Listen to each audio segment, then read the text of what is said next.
4 juillet 1884, 4 juillet 2009. Il y a 125 ans, les Allemands foulaient le sol togolais.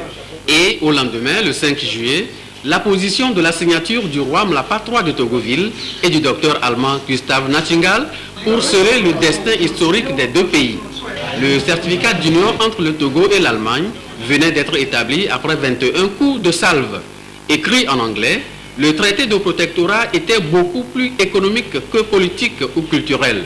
Plus d'un siècle après ce acte, les souvenirs demeurent encore vivaces.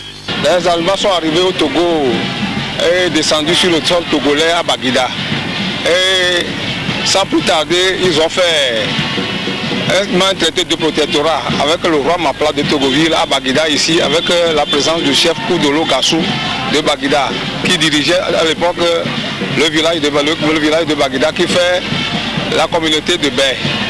C'était une étape décisive pour la nation togolaise. Le Togo a vu le jour après cette date historique qu'est la signature du traité de protectorat entre les Allemands et le peuple togolais.